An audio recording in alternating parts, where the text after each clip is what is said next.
শুনতে খারাপ দেখা গেল, আমার মারতেও সিনিয়রও। No seriously? আমার মার চেয়েও মার senior ও। চাইতেও বড়? জি, ওই তখন টাইমটাতে। বয়স ছিল কত শুরু থেকে? 17 তখন কি তোমাদের শারীরিক সম্পর্ক হয়ে গেছে? হয়ে গেছে। একটা মা একটা ছেলের সাথে শোয়ার জন্য নিজের সন্তানকে সেই ছেলের বোন বানায় দেয়। মানে আমাকেও বাচ্চার মতোই পালছে, বাচ্চার মতোই ট্রিট করছে। ও তো এখনো বলে যে আমি ওকে বাচ্চার মতন পেলে বড় করছি, আসলেই বাচ্চার মতো পেলে বড় করছে। আমি ভাই গরিব মানুষ ভাই, ও আমার নামে অলরেডি 5টা-6টা মামলা করে ফেলছে। প্রত্যেকটা মামলায় আমার যে পরিমাণ টাকা যায়, আমার একটা বাইক অলরেডি আমি বিক্রি করে ফেলছি এই মামলা চালানোর জন্য। কেউ থাকবে না আমার পাশে, আমি মনে করি। আমার মনে হয় যে আমার ফ্যামিলিটা, আমার পরিবারটা সব ধ্বংস হয়ে যাবে। কান্না করছে, ও বলতেছে ও মুক্তি চায়। মুক্তি তো আমি চাই ভাই।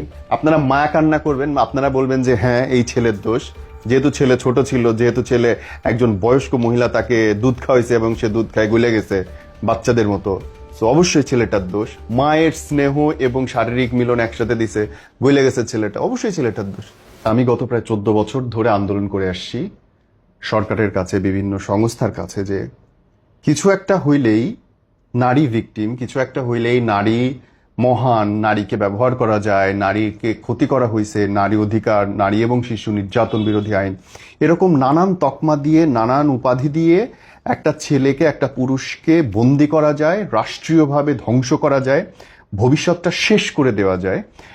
ম্যান রাইটস বলে যে একটা জিনিস আছে, সেটা নিয়ে যখন আমি কথা বলা শুরু করি, মানুষ আমার উপর হাসছে, ধিক্কার দিচ্ছে, কার্টুন বানাইছে। কিন্তু আজকে পরিস্থিতি হচ্ছে একেবারেই তার উল্টো। আজকে আপনারা দেখতে পান বাংলাদেশের সবচেয়ে বড় সোশ্যাল মাধ্যম টিকটকার, সেটা সবচেয়ে বড় স্টার বাংলাদেশে। যখন লাইকি আসে, লাইকি সবচেয়ে বড় স্টার।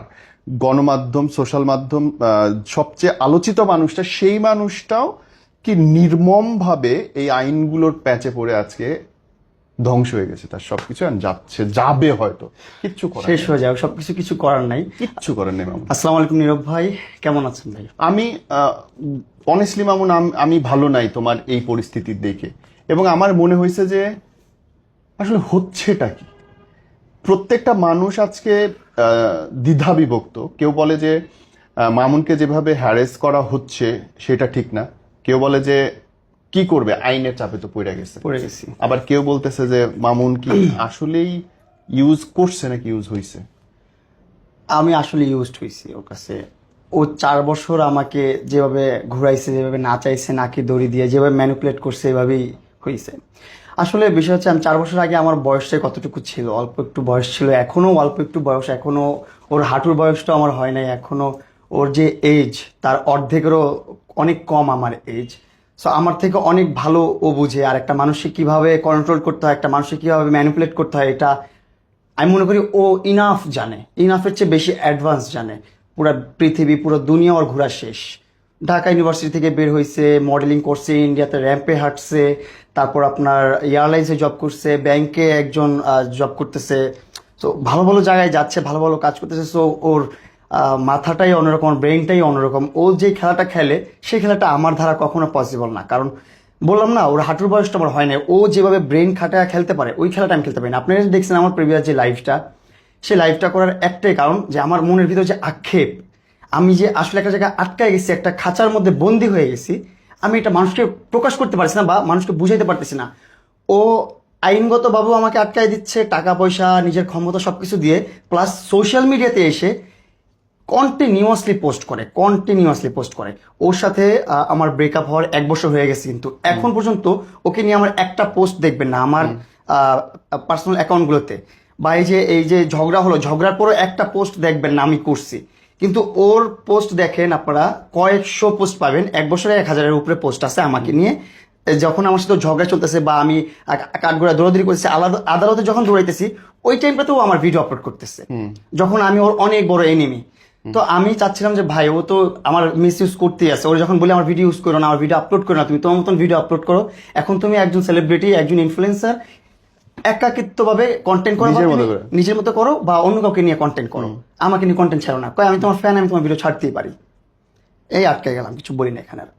তারপর এই যে আমি তোমার ফ্যান, তোমার ভিডিও ছাড়তেই পারি, ছবি ছাড়তেই পারি, কিন্তু তিনি নিজে অন্য মানুষের সাথে তোমার একান্ত ছবি বা এডিট করা ছবি এইগুলো ছাড়ে, হাউ ইট ইজ? এটাই হচ্ছে আমাদের লাস্ট ঘটনা যেটা হয়েছে। আমি ওর বাসায় গেলাম রাতের বেলা, অনেক রাতে। আমাকে ফোন দিয়ে নিয়ে গেছে ও জোর করে। নিজে? হ্যাঁ, আমাকে ফোন দিছে যে তোমার আসার কথা ছিল, তুমি আসো না কেন? ও আমাকে বারবার বলতেছে আমাকে নিয়ে ঘুরতে হবে ঘুরতে হবে। প্রথম বলতেছে যে তোমার BMW নিয়ে বের হতে হবে, আমাকে নিয়ে ঘোরাতে হবে তোমার গাড়িতে করে। বললাম আমি একটু অসুস্থ, আমি একটু বাইরে আছি, আমি একটু ঝামেলার মধ্যে আছি, এগুলো একটু সেট করি, তারপর দেখতেছি, আমি তোমাকে সময় দিব, সমস্যা নেই। এখন কি করবো, সময় না দিলে বলতেছে যে আমি তোমার মামলা তুলবো না, এটা করবো সেটা করবো না, একদম ডিরেক্ট। পরে যখন আমি যাইনি রাত্রেবেলা, টোনটা কি ছিল, কিভাবে বলছে? টোনটা এভাবে ছিল, যখন একদম ভোর 4টা 4:30 দিকে আমি কল করেও, কল দিয়ে বলতেছে কোথায় তুমি? আমি তো একটু বাসার দিকে এদিকে আসছি ভিতরে। বলছে তুমি এখন আমার বাসায় আসবে, তোমাকে না বলছি রাত্রেবেলা আমাকে নিয়ে বের হতে, তুমি বের হও না কেন? তুমি আমার কথা শুনতেছো না কেন? এইসব ব্যবহার তো তোমার কাছ থেকে আমি আশা করি নাই কখনো। আমি তোমার মামলা তুলে ফেলবো, মামলা তোলার আগে এই অবস্থা, মামলা তুলে তুমি আমাকে চিনবাই না। পরে আমি ওকে মানে বোঝানোর চেষ্টা করছি তোমার সাথে এখন একটা ভালো একটা বন্ধুত্ব সম্পর্ক, তুমি যেভাবে বলতেছো ঠিক আছে ফাইন, তোমার কথা আমি নাচতেছি, তোমার পুতুল হয়ে নাচতেছি, কিন্তু এই বলে এই না যে যেভাবে বলবা, যখন যা বলবা তাই মানতে হবে, সবসময় মানতে হবে। মানে একটা ধৈর্যের একটা বাঁধ থাকে, সেই বাঁধটাও একদম ক্রস করে ফেলছে, ওটা তো নাই। একবার জেল খাটানোর পরে, এখন আমার মামলা করার পর আমার বলছে আমি তোমার মামলা তুলবো না, এর মধ্যে তুমি আমার বাসায় না আসলে, তুমি তোমার মতন থাকবা, আমি আমার মতন থাকবো, তুমি কিভাবে কি তোমার মামলা তুলবা এটা তুমি জানো, আমি জানি না। এটা শোনার পর আমি রাত 4টা 4:30 দিকেই ওর বাসায় চলে যাই। যেভাবে ওকে বাসায় চলে গেছে, বলছি যাক আমি ভাই, যেহেতু একবার প্রেস কনফারেন্স করে ফেলছি, প্রেসের সামনে সবাই বলে ফেলছি যে আমরা একটা ভালো একটা বন্ধু, আমাদের ভালো সুসম্পর্ক, আমরা কোলাবোরেশন পার্টনার, আমরা শুভাকাঙ্ক্ষী। আমি কিন্তু সবগুলো নিউজের মধ্যে কিন্তু এটা হাইলাইট করার চেষ্টা করছি যে মানুষ যেন বুঝে, মানুষ যেন আমাকে নেগেটিভলি না নেয়ার, যে আমি আর ওর সাথে রিলেশনে নেই। কিন্তু ও চাচ্ছে যে আমি আবার ওর সাথে রিলেশনে যাই। ওর সাথে কেন রিলেশনে যাব না, আমি কেন আমার মেয়ে ফ্রেন্ড নিয়ে ঘুরবো, আমি অল্প বয়সী মেয়ে নিয়ে কেন ঘুরবো, ওর সাথে কেন ঘুরবো না, এইগুলো হচ্ছে ওর অনেক বড় ক্ষোভ, অনেক বড় সমস্যা। এখন আমার যে বয়স, আমার যে এজ, এই এজটাই তো ঘোরাফেরা করার, এই এজটাই তো বান্ধবী নিয়ে ঘোরার, গার্লফ্রেন্ড নিয়ে ঘোরার। আর ওর সাথে আমার ব্রেকআপ হয়ে গেছে 1 বছর আগে অলরেডি। আর ওর সাথে 1 বছর আগে না, যখনই ওর সাথে সম্পর্ক শুরু হয় তখন ওর সাথে প্রায় 6 মাস 1 বছর আমার বন্ধুত্ব সম্পর্ক ছিল।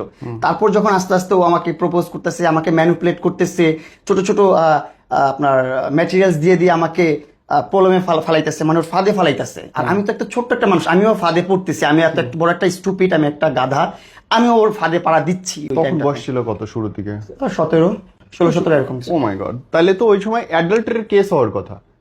যদি কেস হয় যে 16-17 বছরের একটা ছেলের সাথে মিশতেছে, যে মিশতেছে তার নামে তো কেস হওয়ার কথা। সে মিশছে, সে যা মুছে তা করছে। যখন আমার আম্মু চলে আসছে ঢাকাতে, আম্মু গ্রামে চলে গেছে আমার বাড়ি করার জন্য, আম্মুকে পাঠিয়ে দিচ্ছে আমার টাকা পয়সা দিয়ে, যখন ইনকাম করতেছিলাম ওই টাকা দিয়ে আম্মুকে পাঠিয়ে দেওয়ার পর ও বলতেছে তোমার ঢাকায় থাকতে অসুবিধা হচ্ছে, তোমার বাবা মা যেহেতু গ্রামে, আমার বাসাটা খালি আছে, তুমি এসে আমার বাসাটা ইউজ করতে পারো, থাকতে পারো। আমি বলতেছি প্রথমে একটু না করতেছিলাম, পরে আবার মনে মনে বলতেছিলাম না ঠিক আছে, যেহেতু একটু অসুবিধা হচ্ছে, আসলেই থাকতে অসুবিধা হচ্ছে, খেতে অসুবিধা হচ্ছে, বাবা মা যেহেতু ঢাকা বাড়িতে নাই, সবাই গ্রামে চলে গেছে।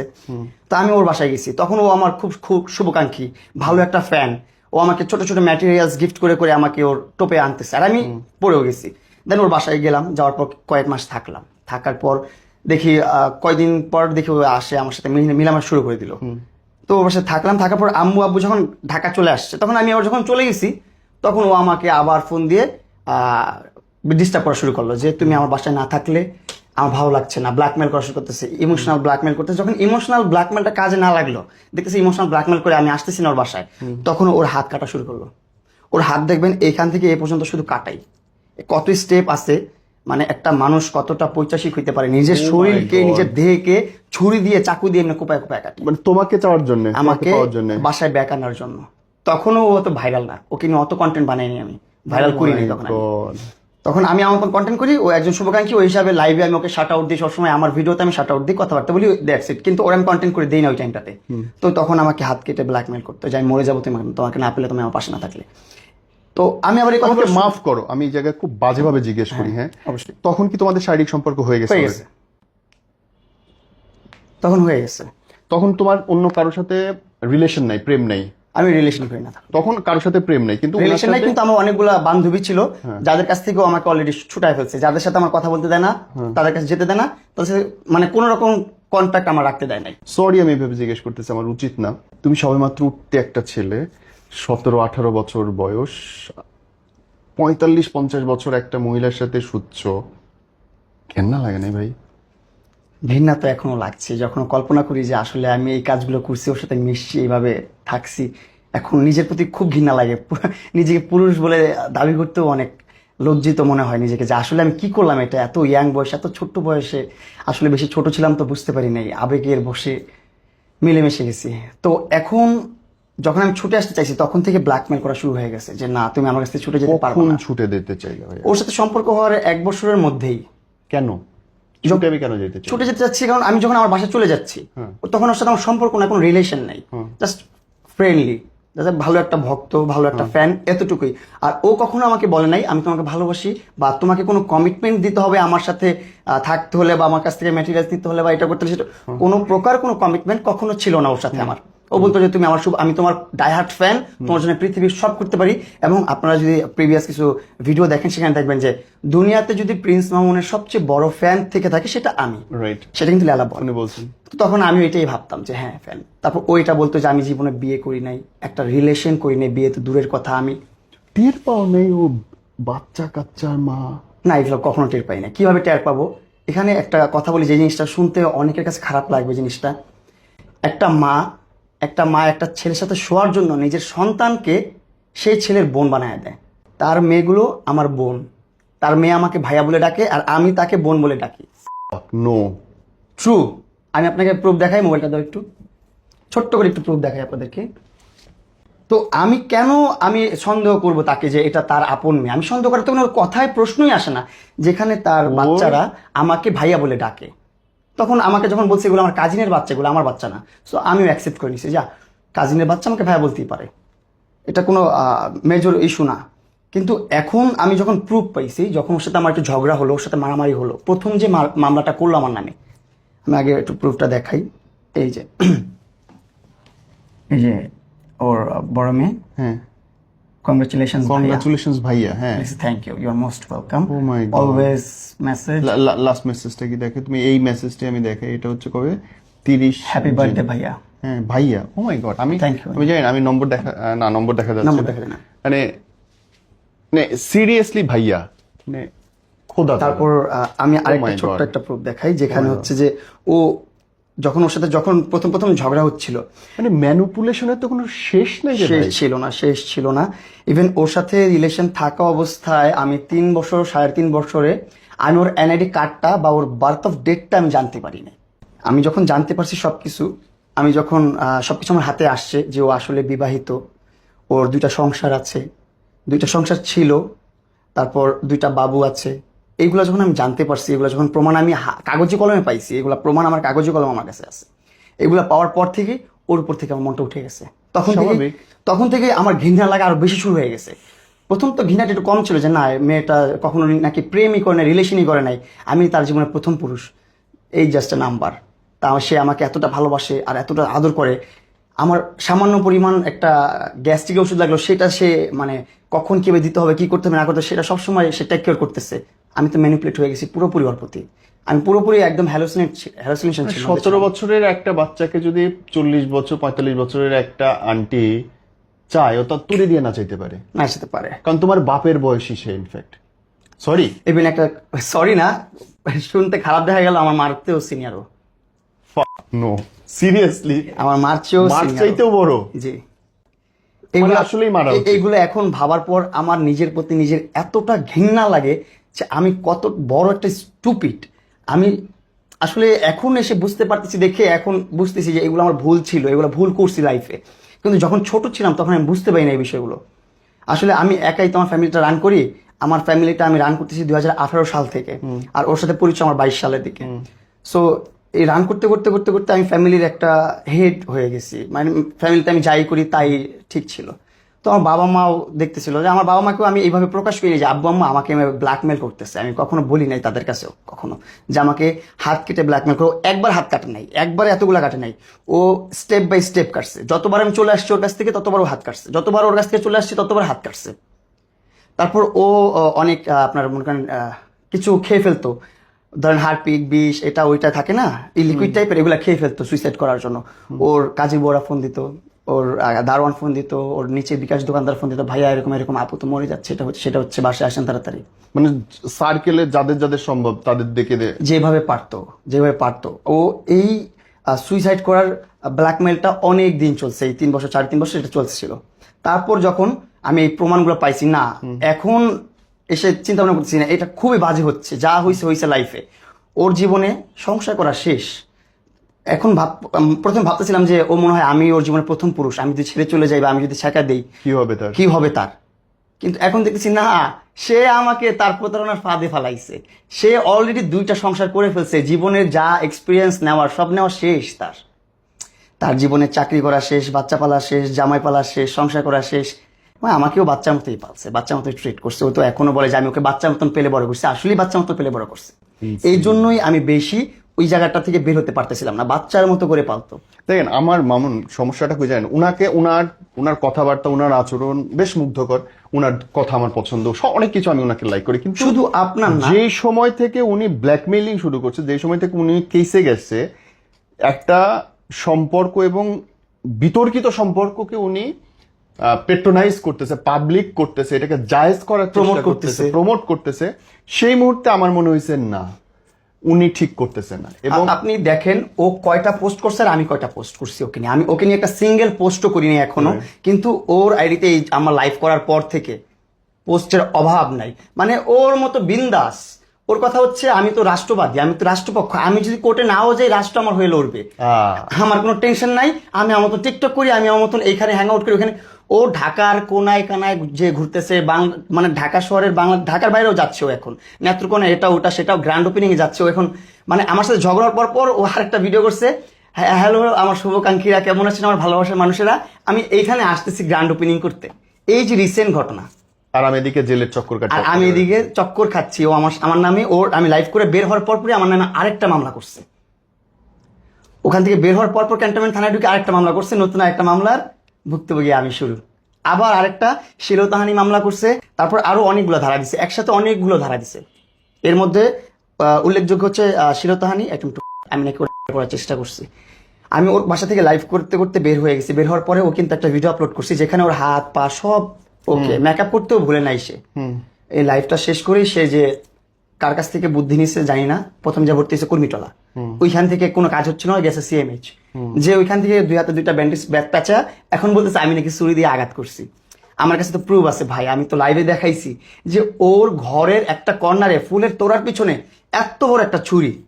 আল্লাহ না করুক ওই যে আমার অজ্ঞান করে রেখে আমার মোবাইল থেকে আমার পার্সোনাল ব্যক্তিগত ছবিগুলো নিয়ে গেছে, সেটা কোনো বিষয় না। কিন্তু ওই ছবি, এটা কিভাবে কি হয়েছে? আমার বাসায় ও 5টা বাজে নিচ্ছে, নেওয়ার পর আমাকে পানিটা শরবত খাইলাম, খাওয়ার পর আমি তো অজ্ঞান হয়ে ঘুমাচ্ছি। আমার ওই ভিডিও দেখলে বা ছবি দেখলে আপনি বুঝতে পারবেন যে আমি কতটা অজ্ঞান হয়ে ঘুমাচ্ছি। আমি দেখাই আপনাদেরকে একটু। ও মাই গড, এটা কি শুনলাম? এই দেখেন, ও টাইমটাও দেখাই আমি একটু কষ্ট করে, একটু দেখাই। এই যে মিট দ্য প্রেস ওর গ্রুপটা, এখানেও 6টা 31 আমি যদি ওর বাসা ট্রেস পাস করি, এটাও একটা মামলা করছি, আমি ওর বাসা ট্রেস পাস করছি। কিভাবে ট্রেস পাস হয়, আমি ওর বাসায় 4টা 4:30টার দিকে আমার ওর বাসায় ঢুকছি। একটা মানুষের বাসায় একটা মানুষ, তাও বাড়িধারা ডিওএইচএস এর মতো একটা জায়গা, ক্যান্টনমেন্ট এরিয়া, যেখানে 1 সেকেন্ডে কল দেওয়ার সাথে 1-150 সিকিউরিটি গার্ড চলে আসে বাসার নিচে, সেখানে আমি কিভাবে ট্রেস পাস করে ওর বাসায় ঢুকি। মামলার এই একটা জিনিস ট্রেস পাস। আমি ট্রেস পাস কিভাবে করি, ট্রেস পাস করলে ও আমার মোবাইল নিয়ে 6:30 বাজে ও প্রেস গ্রুপে কিভাবে আমার মোবাইলের যে পার্সোনাল ব্যক্তিগত ছবিগুলো, আমার মোবাইলের ছবি আমার মোবাইল থেকে নিয়েই ও পোস্ট করছে, যে গ্রুপে দিছে, মিট দ্য প্রেসে দিছে, ওইখানে আপনার আরো অনেক পালা সাংবাদিক আছে যারা ওর কথা উঠে বসে, যেভাবে বলে সেভাবেই। জানি না কি করছে, এই যে ওর ভেরিফাইড নাম্বার, এই নাম্বারটা দিয়ে ওই যে গ্রুপে মেসেজগুলো করছে। আপনি এই যে একটু দেখেন, আমি স্ক্রিন রেকর্ড আপনাকে দিয়ে দিব। এই দেখেন সকল প্রকার দিছে, এই যে ছবিগুলো দেখেন আমার, আমি কিভাবে ঘুমাচ্ছি। এ তো কিছু খাওয়ায় মিশায় খাওয়ানো মনে হচ্ছে। এখন কি মিশে খাওয়াই সেটা তো আর বলতে চাচ্ছি না আমি, বাদ দিয়ে এইগুলা দেখেন আপনি একটু। সেন্সলেস, এটা ঘুম না। সেন্সলেস হয়ে আছি না আমি? এটা কি ঘুম? এটা স্বাভাবিক মানুষ ঘুমায় ভাবে? ও এই মেসেজগুলো এই দেখেন, আমি একটু ব্যাকে দেই তাহলে দেখতে পারবে। এই যে 2টা ছবি পাঠাইছে মিট দ্য প্রেসে, প্রিন্স আমান ঘুমাচ্ছে, প্রেস গ্রুপে পাঠানো ওর মেসেজ। ও যদি মেসেজ পাঠাচ্ছে মামুন ঘুমাচ্ছে, আমি ট্রেস পাস করে ওর বিছানার মধ্যে ঘুমাবো কি হবে? আপনি আমার বাসায় ট্রেস পাস করবেন, ক্রাইম মানে ক্রিমিনাল, আপনি ট্রেস পাস করছেন, আপনি একজন সন্ত্রাসী, আমাকে জোরপূর্বক ঢুকছি খুন করার উদ্দেশ্যে। আমি যে ঘুমাচ্ছি, হ্যাঁ আমি যে ঘুমাচ্ছি, আবার আরেকজন সেটার ছবি তুলে পাঠাচ্ছে, সন্ত্রাসকে আপনি ঘুম পাড়াচ্ছেন, আমি এখন কোথায় যাবো, আমি কি করবো? অপরাধ হচ্ছে তুমি পুরুষ, এছাড়া তার কিছু না। ওর মতন একজন মানুষকে ওর মতন একজন মহিলাকে 50 বছরের মহিলাকে শিরতাহানি কিভাবে হয়? তার জামা কাপড় ধরে আমি কেন টানবো? আমি ভাই গরিব মানুষ ভাই, ও আমার নামে অলরেডি 5-6টা মামলা করে ফেলছে। প্রত্যেকটা মামলায় আমার যে পরিমাণ টাকা যায়, আমার একটা বাইক অলরেডি আমি বিক্রি করে ফেলছি এই মামলা চালানোর জন্য। আমি কিছু করতে পারতেছি না, আমি বাংলাদেশে কি করবো আমি বুঝতেছি না ভাই। আপনারা যদি একটু হেল্প না করেন আমাকে, আমাকে সাহায্য সহযোগিতা না করেন, আমি কিচ্ছু করতে পারবো না। আমি কথা বলতে পারতেছি না, আমার হাত পা সব কাঁপতেছে, আমি ঘুমাইতে পারি না, আমি খাওয়া দাওয়া করতে পারি না। খাওয়া দাওয়া করতে নিলে আমার বমি চলে আসে, ভিতর থেকে বমি চলে আসে, আমি কিছু করতে পারতেছি না। এতটা টেনশনে আমি আছি, এতটা টেনশনে আমি আছি। পুরুষ হওয়াটা হচ্ছে আমাদের বাংলাদেশের সবচেয়ে বড় ভুল। হ্যাঁ, মহিলাদের জন্য, মেয়েদের জন্য খুব সুব্যবস্থা রাখছে বাংলাদেশ আইন, খুব ভালো একটা ব্যবস্থা রাখছে, এটা অসহায় নারীদের জন্য। কিন্তু এই আইনগুলোর যে অপব্যবহার হয়, কিচ্ছু লাগবে না, একটা মেয়ে চিৎকার করে বলবে যে আমার সাথে শালীনতাহানি করছে, ব্যাস। হচ্ছে, ব্যাস। তুমি জেলে গেলে, তোমার প্রতিষ্ঠান কি হলো, তুমি চাকরি বাকরি ব্যবসা কি করতে, আমার পরিবার শেষ, কিচ্ছু নাই, শেষ, কিচ্ছু থাকবে না। আমি এই যে ঈদটা করছি, গতবার কোরবানি ঈদ করছি জেলের ভিতরে, জানি না এবার কোরবানি ঈদ জেলের ভিতরে করবো না কোথায় করব, তার কোনো গ্যারান্টি আমি দিতে পারতেছি না। কারণ অলরেডি একটা মামলা হয়ে গেছে আমার নামে, যেটা নিয়ে অলরেডি আমার কাছে নিউজ চলে আসছে, আমার কাছে খবর চলে আসছে। আমি খুব আতঙ্কের মধ্যে আছি, আমাকে কখন আবার টুপ করে ধরে নিয়ে যায়, টুপ করে আবার জেলে পুরে দেয়। আমাকে জেলে পুরে দিলে কেউ থাকবে না আমার পাশে, আমি মনে করি। আমার মনে হয় যে আমার ফ্যামিলিটা, আমার পরিবারটা সব ধ্বংস হয়ে যাবে। কারণ যারা ছিল তারা সব পোল্ট্রি নিয়ে ওই পাশে চলে গেছে। আমি এখন খুবই একা, আমার ফ্যামিলি ছাড়া আমার সাথে কেউ নাই। আমার বাবা মা ভাই বোন ভাবি এরাই আছে, আর বন্ধু বান্ধবগুলো আছে। আমার ফ্রেন্ডসরা কি করবে? ওরাও তো ইন্ডিপেন্ডেন্ট না, ওরাও ফ্যামিলির কাছে ইন্ডিপেন্ডেন্ট শুধুমাত্র আমি আমার দেশের মধ্যে। সো আমি মনে করি আমি যখন জেলে চলে যাবো, আমার ফ্যামিলিটা ধ্বংস হয়ে যাবে। আমার ফ্যামিলিটা ধ্বংস হওয়ার আগে আমার ইচ্ছা করে যে আমি নিজেকেই ধ্বংস করে দিই, আমি নিজেকে শেষ করে ফেলি। এই জিনিসটা তো আমি দেখতে পারবো না। আদালতে আপনার মানহানি মামলা হয়েছে, 100 কোটি টাকা নাকি আমার জরিমানা দিতে হবে। তারপর 2টা হুমকির মামলা হয়েছে, মামলা না, একটা জিটি হয়েছে, 2টা হুমকি দিচ্ছি আমি। কি হয়েছে? হুমকি দিচ্ছে ফোন দিয়ে যে মামলা তুলে ফেলো, নাহলে তোমাকে মেরে ফেলো, এটা করবো সেটা করবো। ও এসে প্রায় সময় লাইভে বলে যে মামুন আমাকে হুমকি দিচ্ছে, দামকে দিচ্ছে। আমি পুরো পৃথিবীর সামনে চ্যালেঞ্জ করলাম, ও যদি একটা প্রুফ দিতে পারে, একটা সিঙ্গেল ওয়ার্ড প্রুফ দিতে পারে যে আমি ওকে থ্রেট করছি মামলা তোলার জন্য, তাহলে পুরো বাংলাদেশের সামনে না, পুরো পৃথিবীর সামনে উলঙ্গ হয়ে জুতার মালা গলায় দিয়ে আমি হাঁটবো। আমি চ্যালেঞ্জ দিলাম আপনাদের সবাইকে। আমি ভাই ছোটবেলা অনেক ম্যানিপুলেট করছে আমাকে, যেভাবে নাচাইছে সেভাবে নাচছি। আপনাদেরকে আমি স্টোরিটা ছোটবেলা থেকে বুঝাইতে পারি না কখনো, কারণ ওর ব্ল্যাকমেলের শিকার আমি ছোটবেলা থেকে হয়ে আসতেছি। ওর ব্ল্যাকমেলের শিকার 2021-এর শেষের দিক থেকে আমি ওর ব্ল্যাকমেলের শিকার। যখন থেকে ওর কাছে থাকা শুরু করলাম, যখন ওর কাছ থেকে থাকার পর চলে আসছে, তারপর থেকে ব্ল্যাকমেলের শিকার আমি।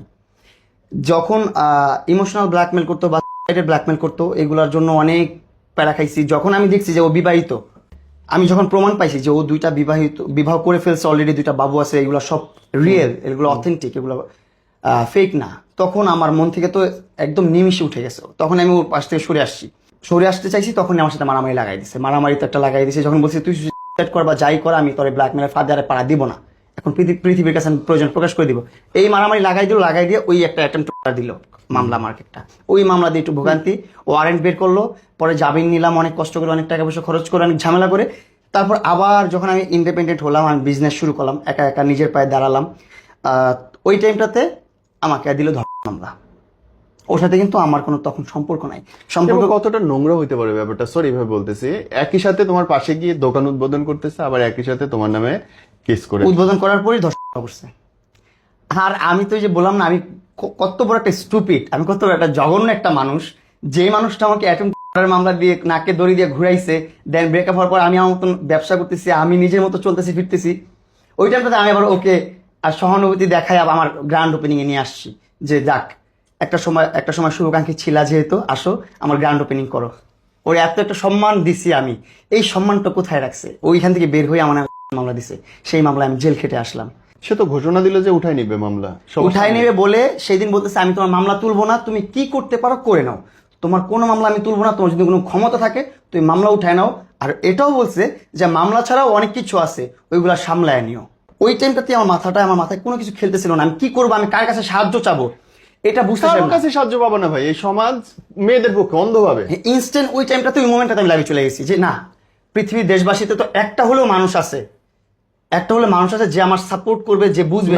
নাই বাংলাদেশে নাই, বাংলাদেশে এরকম মানুষ নাই ভাই। সবাই অন্ধভাবে বলবে যে না আপা রাইট, মহিলা রাইট, মহিলারা আবার মিথ্যা কথা বলবে, মহিলারা ইজ্জত নিয়ে কান্নাকাটি করবে, এটা আবার মিথ্যা হইতে পারে, ইম্পসিবল।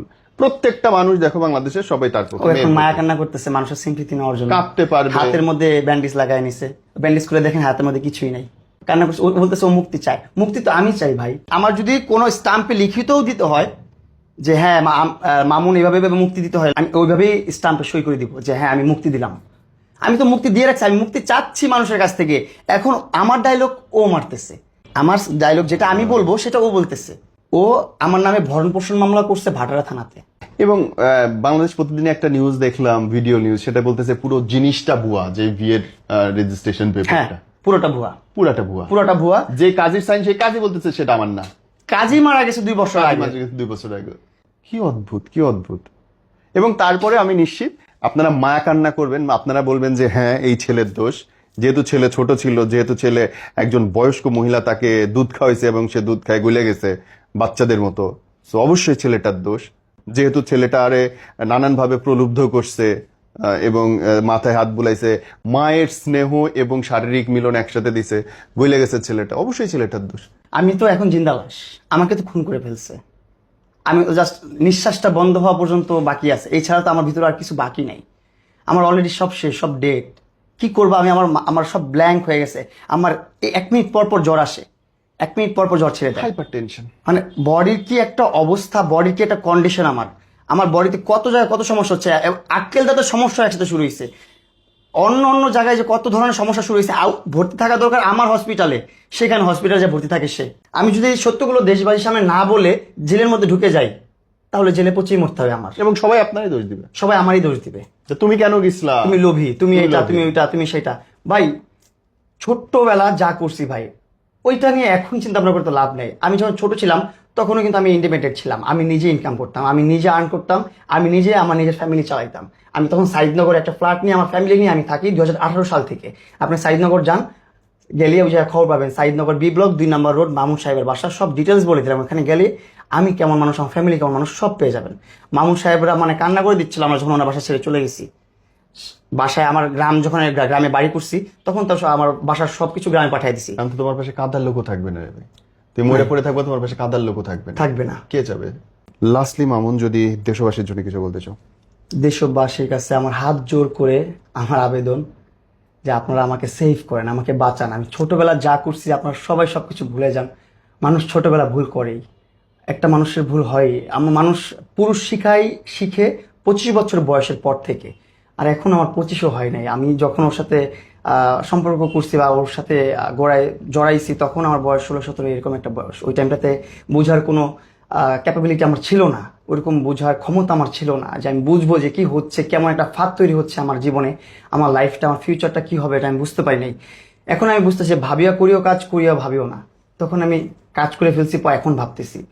কারণ তখন বয়সটা এরকম ছিল যে আমি এখনো ওই বয়সটাই আছে যে ভুলভাল ডিসিশন নেওয়া, ভুলভাল কাজ করা। যেমন একটা লাইফ করছি, ভুলভাল যাই করছি, আমার মনে হয়েছে যে লাইফটা করা অনেক দরকার, মানুষকে জানানো দরকার, দেশবাসীকে জানানো দরকার যে আমার সাথে কি হচ্ছে ইন ফ্রন্ট অফ এই মহিলার সামনে। মানে ওই মহিলাটার সামনে বলাটা আমার খুব দরকার ছিল।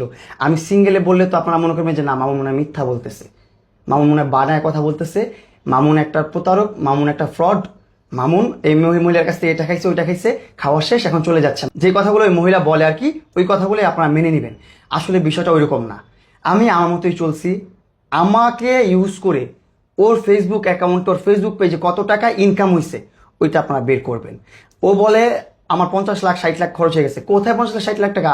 ভাই কি বলে ভাই, কত ধরনের ব্লেম দিচ্ছে আমাকে। ইভেন আমার কাছে ওই প্রুফটাও আছে যে ও বলছে আমাকে 90 লক্ষ টাকা দিবা, না হলে তোমার মামলা তুলবো না, না হলে আমার সাথে থাকতে হবে। এই প্রুফটা আমি আপনাকে একটু দেখাই দিই। এটা ভাইরাল করা হয় নাই, আমি দেখাই নাই কখনো। আমি চাই নাই যে মানুষ ওকে খারাপভাবে দেখুক বা মানুষ ওকে খারাপভাবে নেক, কিন্তু এখন আমার দেয়ালে পিঠ থেকে গেছে, এখন আমি কিছু করতে পারতেছি না। 1 বছর যাবত, একটা বছর যাবত আমি এই কাঠগড়ায় দৌড়াইতেছি। 1 বছর হয়ে গেছে, 1 বছর ধরে ওর কাছ থেকে মুক্তি পাওয়ার জন্য আমি দৌড়াইতেছি। জেল খেটে আসছি, 1 বছর হয়ে গেছে, এখন পর্যন্ত আমি হ্যারেস, এখন পর্যন্ত আমি হয়রানি হচ্ছি। এখন এসে আবার আরেকটা মামলা করছে, যেটার জন্য আরো কত বছর দৌড়াবো সেটা তো কোনো চিন্তা ভাবনাই নেই, সেটার কোনো আশাও নেই, ভরসাও নেই। এগুলো পরে বলতেছি। আবার আমি আপনাকে প্রুফটা দিই, যেখানে ও 90 লক্ষ টাকা চাইছে আমার কাছ থেকে। বলছে যে 90 লক্ষ টাকা দিতে হবে, না হলে তোমার মামলা আমি তুলবো না। ও আমার মোবাইলটা নিয়ে আমার মোবাইল থেকে ওর ইনবক্স যতগুলো ইনবক্স ছিল প্রত্যেকটা ইনবক্স ডিলিট করে দিছে, যেন ওর কোনো প্রুফ আমি দিতে না পারি, ওর কোনো মেসেজ আমি দেখাইতে না পারি। ওর সবগুলো ইনবক্স ডিলিট, কনভারসেশন ডিলিট করে দিছে। 3-4টা হোয়াটসঅ্যাপ নাম্বার আছে, সব ডিলিট করে দিছে। ইনস্টাগ্রাম আছে, ডিলিট করে দিছে। টিকটক আছে, সব ডিলিট করে দিছে। সব দিক থেকে যে আমি কোন ধরনের প্রুফ যেন দিতে না পারি যে ও আমাকে কিভাবে ম্যানিপুলেট করতো, কিভাবে আমাকে কনভিন্স করতো, চেষ্টা করতো। এখন এইবার অনেক চেষ্টা করছে আমাকে ওর সাথে রাখার জন্য। এই যে আমি আজকে লয়ারের কাছে যাব। এই মুহূর্তে আমার দুইটা অপশন মনে আসতেছে, কেস কন্টিনিউ করা, কেস ক্লোজ করা। তুমি দুইটার যেটা চুজ করো সেটা হবে এক। কেস কন্টিনিউ করলে যেভাবে কেস চলে ওইভাবে যাবে। কেস ক্লোজ করতে হলে আমার দুইটা কন্ডিশনের দুইটা অথবা যে কোনো একটা মেনে নিতে হবে। রিলেশন ঠিক করে আগের মতো এক থাকা। 2, আমাকে ফিজিক্যাল অ্যাসল্টের জন্য আমাকে 90 লাখ টাকার ক্ষতিপূরণ। আমি আজ অফিসে এসে 7 PM লয়ারের কাছে যাব। তুমি চলে আসতে পারো। বুঝতে পারছেন মেসেজ? ওই 1 মাসের মধ্যে আমাকে 100 বার থ্রেট দিছে মামলা তুলবো না। অ্যাট লাস্ট আমি ওর বাসায় যখন গেছি তখন আমার ব্যক্তিগত প্রাইভেট ছবিগুলো, সবগুলো ছবি ফেসবুকে আপলোড করে দিছে। আমি ঘুম থেকে উঠে দেখি কি সবগুলো ছবি আপলোড করে। আমি বললাম কি হলো এটা? এখানে আমার সাথে যে আর্টিস্টগুলো আছে, যে মেয়েগুলো আছে, তারা তো আমার খুব ভালো বন্ধু। আর এই বয়সে ভালো বন্ধু থাকতেই পারে সবার। কোন পুরুষের ভালো বন্ধু নাই? কোন পুরুষের নাই? প্রেমও থাকতে পারে, ইটস ওকে, প্রেমও থাকতে পারে। হবেই। হ্যাঁ, আমি বড় কথা হচ্ছে আমরা মিডিয়ার মানুষ, আমাদের ফ্রেন্ড সার্কেল থাকবে, বান্ধবীরা থাকবে, বন্ধুরা থাকবে, গার্লফ্রেন্ডও থাকতে পারে। ও অনেক ইন্টারভিউতে বলছে মামুন বিয়ে করলে আমার কোনো সমস্যা নেই, এটা নেই সেটা নেই। আচ্ছা, আমার বিয়ে করলে সমস্যা নেই, তাহলে আমার ফ্রেন্ডদের সাথে ঘোরাটা নিয়ে এত সমস্যা? বিয়ে করলে ও কি কাজটা করবে? ও তো আমার বিয়ের যে মণ্ডপ বা আমার বিয়ের যে একটা ইয়া থাকবে অনুষ্ঠান, ওইখানে বোম ফিট করে দিয়ে আসবে। স্বাভাবিক, ধ্বংস করে দিবে। এগুলো কি করতেছে? আমার লাইফটা নিয়ে পুতুল খেলা করতেছে। আমি আসলে ওর লাইফের তো সব ধরনের এক্সাইটমেন্ট, সব ধরনের এক্সপিরিয়েন্স নেওয়া শেষ। ওর লাইফে যা ছিল সব শেষ। এখন ওর সময় হচ্ছে খাটে বসে বসে একটা পুতুল নাচানো, আর ওই পুতুলটা হচ্ছে আমি। যেভাবে পারতেছে সেভাবেই নাচাচ্ছে। আমি আমাদের প্রশাসনের যারা অনেক ক্ষমতাবান মানুষ আছেন, যাদের কন্ট্রোলে অনেক কিছু আছে, তাদের কাছে আমি রিকোয়েস্ট করব, অপব্যবহার হতে দিয়েন না। ধারা আছে, ভালোর জন্য আছে, আমাদের সমাজের জন্য আছে, সবকিছু ঠিক আছে। সংস্কার করেন। হ্যাঁ, সংস্কার করেন। অপব্যবহারটা যে হচ্ছে এইটা একটু কন্ট্রোল করেন, এইটা একটু ঠিক করেন। এই যে আমি একটা মানুষ, আমার জীবনটা মাত্র শুরু, আমার লাইফটা মাত্র শুরু হচ্ছে। সংসার করব, ফ্যামিলি চালাবো, বাবা মাকে দেখবো, বিজনেস করবো, বাংলাদেশের বাইরে যাব, কোনো কিছু করতে পারতেছি না। লাইফে কি করব? লাইফে কি আমি শুধু আদালতের সামনে দৌড়াবো আর জেল খাটবো আর ওর কাছে ওর পা চেটে খাবো, এরকম কিছু করব? এটা করার চেয়ে ভালো আমি আমার জীবনটা দিয়ে দিই, বা একদম শেষ হয়ে যায়। আমি আমার এটা ছাড়া আর কোনো উপায় দেখতেছি না আমি। বোন রে, আমিও লাস্টলি অনুরোধ করতে চাই, হাত জড়ো করে অনুরোধ করতে চাই। দেখেন, আমি আপনাকে অনেক পছন্দ করি, অনেক মানুষ আপনাকে অনেক সম্মান করে। বাঁচতে দেন না ছেলেটারে, বাঁচতে দেন। অনেক অন্যায় করছে, কিন্তু এতটা অন্যায় করে নাই যে এইটুকু বয়সে সারাদিন আদালতে চক্কর কাটবে। আর দেশের জনগণ যারা দেখতেছে, হাত জড়ো করে অনুরোধ করতে চাই, আপনারা আওয়াজ তোলেন। আমি মনে করি দেশের জনগণ যারা আছে, যারা প্রভাবশালী আছে বা যাদের কাছে ক্ষমতা আছে, তারা যদি চায় তাহলে এইসব হ্যারাসমেন্ট থেকে আমরা পুরুষরা রক্ষা পাবো এবং আমি রক্ষা পাবো। আপনারা যদি আমাকে সাপোর্ট করেন, আপনারা যদি আমাকে ভালোবাসেন, বা ভালোবাসা লাগবে না আমাকে, আপনারা একটু দেখেন একটা মানুষ হিসাবে, আমি একটা পুরুষ হিসাবে যে একটা অবস্থায় আমি আছি, যে একটা ট্র্যাপের মধ্যে আমি আছি, আল্লাহ না করুক আপনার হতে কতক্ষণ লাগবে? আপনি ট্র্যাপে পড়তে আপনার কতক্ষণ লাগবে? তখন আপনি কি করবেন? তখন আপনি বলবেন যে প্রিন্স মামুনের সাথে যা হয়েছিল তা আজকে আমার সাথে হচ্ছে। আমরা যদি প্রতিবাদ করতাম তাহলে আজকে আমার সাথে এই ঘটনা ঘটতো না, প্রিন্স মামুন পর্যন্তই সীমাবদ্ধ থাকতো।